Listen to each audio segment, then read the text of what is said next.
우리는 우리가 속한 사회에서 다양한 방법으로 자신의 의견을 표현할 수 있습니다. 예를 들어 투표일에는 투표소에서 기표를 하거나 억울한 일을 당하면 국민을 대표하는 기관인 국회 앞에 가서 시위를 하기도 하죠. 공항을 건설하겠다는 국가의 발표에 반대한다면 공항 건설 반대를 위해 길거리 서명운동을 벌이기도 합니다. 여러분은 한국이나 자신의 고향 나라에서 이러한 상황을 직접 경험하거나 본 적이 있나요? 만약 있었다면 그때 어떤 느낌이 들었나요? 그럼 지금부터 집단의 의견을 표현하고 반영되도록 하는 정치 참여에 대해 함께 이야기해 볼까요?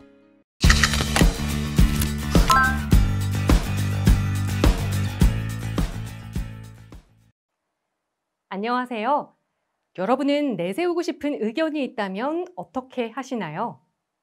정치적으로는 참 다양한 방법들이 있는데요. 이를 반영하는 과정도 여러 가지죠. 이번 시간 첫 번째 내용으로는 한국의 사람들의 다양한 이익을 반영하는 정치 과정에 대해 살펴보겠습니다. 민주주의 국가에서 개인이나 집단은 각자 다양한 이익을 추구합니다. 그리고 자신에게 유리한 정책이 만들어지도록 노력하지요. 정책을 만드는 사람들은 그와 같은 다양한 요구를 반영해서 정책을 결정합니다. 그리고 이렇게 만들어진 정책은 시행 과정에서 또다시 많은 개인과 집단의 의견에 따라 수정 또는 보완되기도 하죠. 이렇게 개인이나 집단의 요구를 반영해서 정책을 만드는 과정을 정치 과정이라고 합니다. 여기서 정책이란 정치적 목적을 실현하기 위한 방향을 의미하는데요.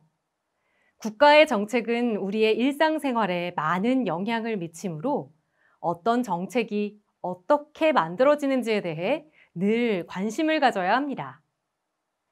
그렇다면 정치 참여는 어떤 의미가 있는지 알아보겠습니다. 과거에는 정치 과정에서 입법부, 행정부 등 국가기관의 비중이 큰 편이었지만 오늘날에는 정당, 시민단체, 이익집단, 언론 등의 역할이 점점 더 커지고 있습니다. 여기서 정당이란 정치적인 생각이나 주장이 같은 사람들이 모인 단체를 의미합니다.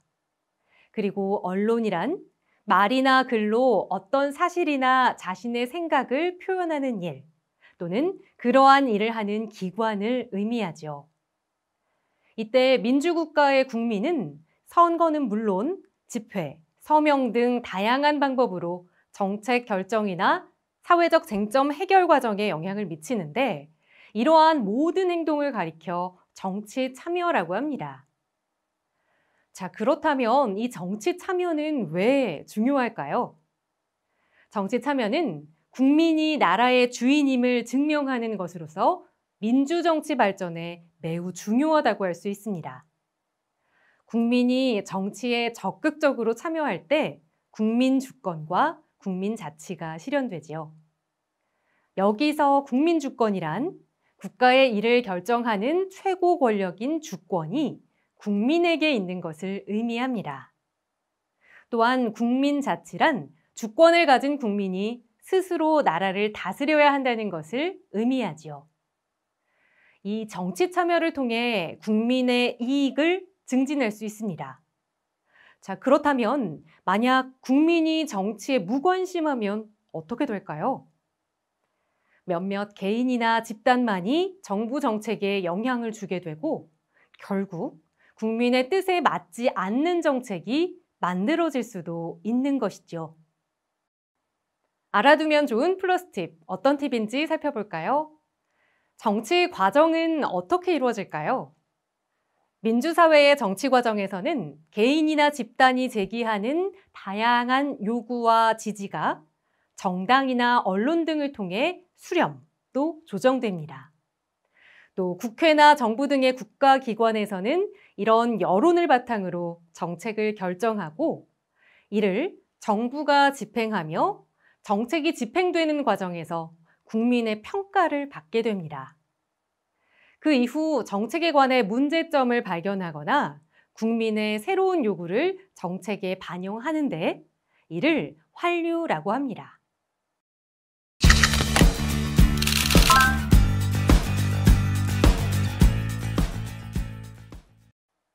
그럼 이번에는 정치에 참여하는 방법 중에서 가장 기본적인 선거와 투표에 대해 알아보겠습니다.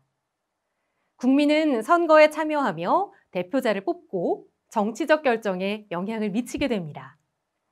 여기서 선거란 투표를 통해 대표자를 뽑는 것을 의미하죠.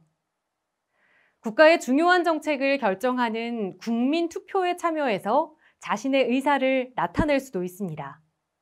여기서 투표란 선거를 하거나 어떤 일을 결정할 때 정해진 용지에 의견을 표시해 내는 일을 의미합니다. 특히 한국에서 헌법을 개정할 때는 국민 투표를 통해 반드시 국민의 동의를 받도록 하고 있습니다. 정치에 참여하는 방법에는 단체나 조직을 활용하는 방법도 있습니다. 예를 들어 자신이 지지하는 정당이나 시민단체, 이익집단에 가입해서 활동하거나 그 단체를 지지하는 방법으로 참여할 수 있습니다. 자, 그럼 다음의 표를 통해 시민단체와 이익집단을 비교해 볼까요? 이러한 단체들은 시민의 의견 수렴, 토론회 개최, 국회의원의 활동 감시, 정책에 대한 의견 제시, 캠페인이나 집회 등 다양한 활동을 이끄는데요. 여기서 집회란 여러 사람이 특정한 목적을 위해 일시적으로 모이는 일을 의미합니다. 자, 그렇다면 단체나 조직이 아니라 개인적으로 참여할 수는 없을까요? 개인적으로 정부 정책에 대한 지지나 비판 의견을 언론을 통해 표현할 수도 있고, 집회, 시위 등에 참가해 자신의 의사를 나타내는 방법도 있는데요. 또 국가기관에 진정이나 청원을 해서 정치에 참여하는 것도 가능합니다. 여기서 진정은 어떤 사정을 진술하는 것을 의미하고, 청원은 일이 이루어지도록 청하고 원하는 것을 의미합니다. 자, 그렇다면 바람직한 정치 참여의 태도는 무엇일까요? 정치 참여가 민주주의의 발전으로 이어지기 위해서는 참여하는 사람 스스로 주인의식과 자발적인 태도를 가져야 합니다. 여기서 자발적이라는 단어의 뜻은 남이 시켜서 하는 것이 아닌 자기 스스로 하는 상태를 의미합니다. 그리고 정치 과정에 관심을 갖고 자신의 의견을 올바른 방법으로 반영시키기 위해 또 노력해야 하죠.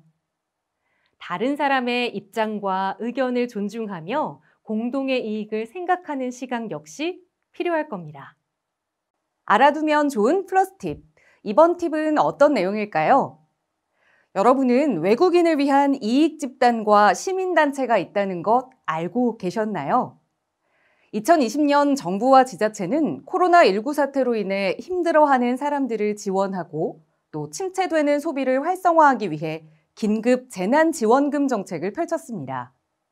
하지만 이 정책에서 한국에 거주하는 국민과 영주권자, 결혼 이민자에게만 국민 재난지원금을 지원했는데요. 이에 이주민단체와 인권단체들이 이주민도 재난지원금 지급 대상이 되어야 한다는 목소리를 냈고, 결국 몇몇 지자체에서는 이주민 대상 긴급 재난지원금을 지급했습니다.